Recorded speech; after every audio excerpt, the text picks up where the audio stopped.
Goeiemôre Suid-Afrika, 21 Mei 1400, tyd van hierdie berig, so 'n bietjie opvang met die wêreldnuus.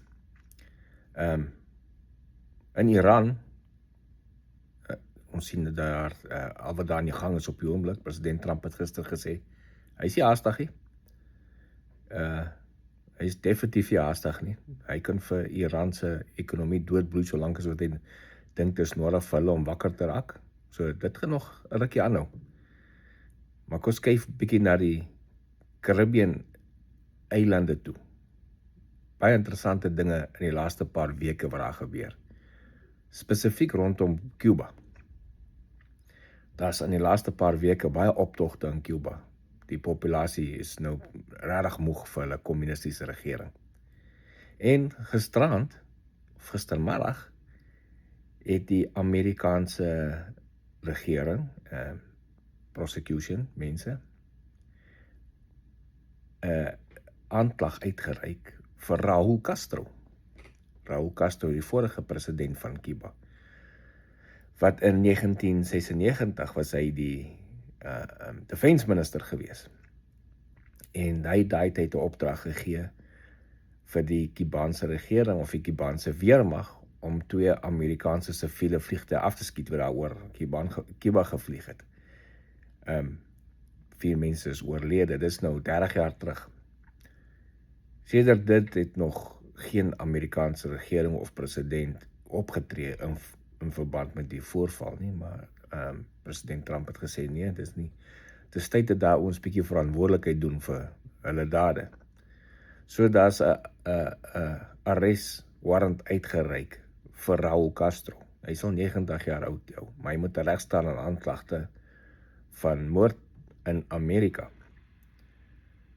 Nou, almal weet goed, hy gaan nie op sy eie in 'n vliegtuig of op 'n boot klim en hier toe kom en sê, okay, hier sê ek gee myself oor nie. So hy gaan seker moet opgelaai word, soos hulle vir Maduro opgelaai het. Intussen is die USS Nimitz Carrier Battle Group, hulle is ontplooi, dis hulle normale ontplooiing daar in die Caribbean omgewing. So ek sal nie verbaas wees as daar 'n paar helikopters vanaf sal ry om vir meneer Raúl te gaan haal nie. Gister na die aankondiging dat daar uitreiking van 'n arrest vir hom is daar redelik groot parties in Miami gewees. Die Cuban American community wat daar in Miami bly, hulle het parties gehou van blydskap. Hulle is baie tevrede met hierdie aanklag wat uit is. En hulle is ook, baie van hulle sê, dis die eerste Amerikaanse regering wat regtig na hulle omsien. Hulle is baie lief vir president Trump, hulle hou van wat hy doen. Enigste president sover wat opstaan teen die oppression in Cuba van hulle families wat nog daar bly. En president Trump het baie duidelik gesê, die Amerikaners wil 'n goeie relationship met die populasie van Cuba hê. Humanitêre hulp en alles. En daai mense suffer op die oomblik. Dis hoekom hulle so baie riots daar in Cuba gehad het, want hulle suffer hulle ekonomie met daai kommunistiese regering wat lê. So ons gaan nou maar sien wat gebeur verder wat hier uit gaan gebeur in Cuba, maar dit lyk nie goed vir Cuba op die oomblik met wat daar in die omgewing aan die gang is nie. Die